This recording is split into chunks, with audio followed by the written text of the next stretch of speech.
Good morning. Welcome to Coffee with the Pastor. We are in Acts chapter 10 today. We're looking at the Apostle Peter going to Cornelius' house. If you remember, Peter has left Jerusalem. He's ministering to some of the cities and towns and areas out around the Mediterranean Sea on the coast, the coastal area of Israel. And he has ended up at Joppa, and is staying at Simon the tanner's house again. If you go to Holy Land with me, you can maybe possibly see this house. It is right there on the sea. It's kind of cool. And then I've got a shot of Caesarea here. And so those are all things that we get to see when we go over there, and really makes the Bible kind of come alive. But you got a Roman soldier, a very high up official, a centurion in Caesarea, who believes in God, and he prays and he gives to the poor, and because of that, God has sent an angel and told him to send some men to get Peter. Sent him to Joppa, which is not far, and to go to Joppa and get Peter. And at the same time, Peter has went up on the roof of Simon the tanner's house and has had a vision of a sheep coming down with all these animals, a lot of them unclean. And God says, take and eat. And Peter says, I've never done that. And he says, anything I make clean is clean. And so when he gets out of his trance, these guys from Cornelius' house is there, or they're there. And so he invites them in, and then we pick it up in the second part of verse 23, where it says, the next day Peter started out with them, and some of the brothers from Joppa went along. So you got the guys from Cornelius' house, you got Peter, you got some of the other believers from Joppa going. And the following day he arrived in Caesarea. Cornelius was expecting them, and look what he did. And he called together his relatives and close friends. As Peter entered the house, Cornelius met him and fell at his feet in reverence. But Peter made him get up. Stand up, he said, I'm only a man myself. And so when Peter comes, Cornelius starts to worship him. Peter says, no, I'm just a man.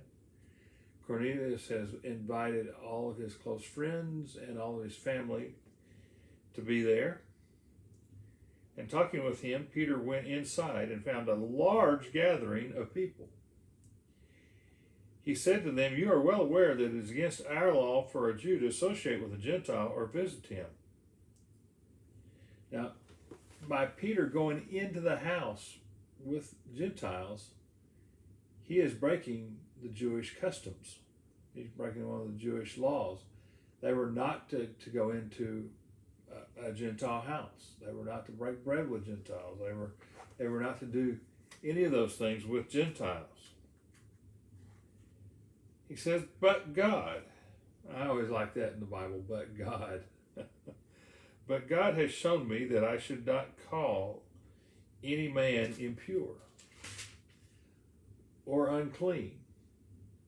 And so the Jews had felt like the Gentiles were impure and unclean, and God said, don't call them that. So when I was sent for, I came without raising any objection. May I ask why you sent me?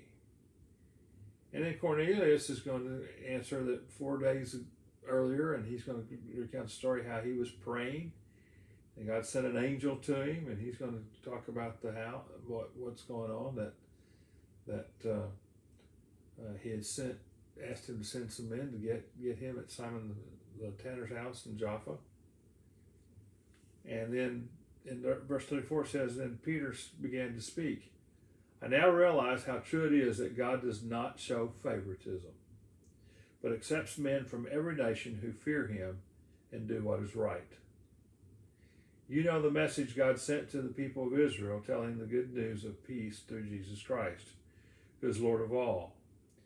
And so then Peter goes on and shares Christ with them. Now, here's something that's significant. This is the first recorded group in the New Testament who received Jesus who were not Jews or converts to Judaism.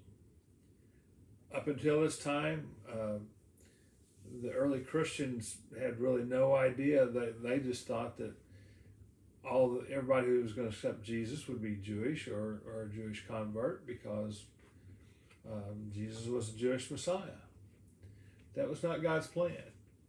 God's plan was that anyone could receive Jesus, of any nation, any person.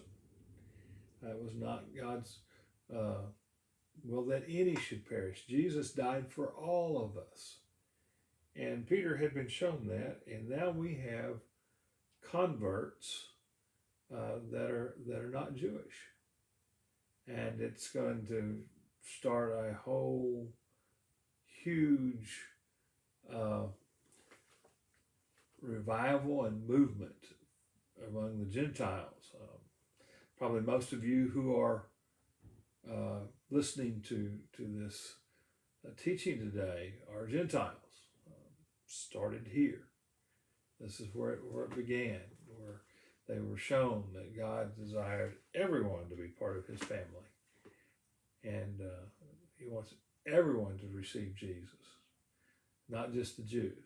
And so, a very important teaching, and we'll see how it plays out. We're going to see the rest of actually the New Testament going to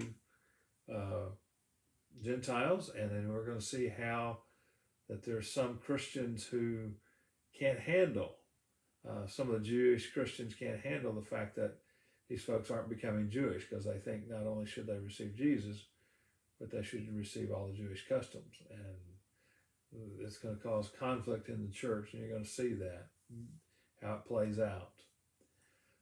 Well, today is Friday, and so Sundays are coming. And if you're local here and you are a member of First Baptist Church, Texas City, I hope you'll come. We're starting a new series on the book of James, starting our small groups up. And so I hope you'll come and be a part of all of those studies. It's a great book, and I hope you'll come study James with us. So I hope to see you Sunday, and if you live outside somewhere else, I hope you'll find a church to go to. And I'll see you back here next Monday. Thanks, and bye now.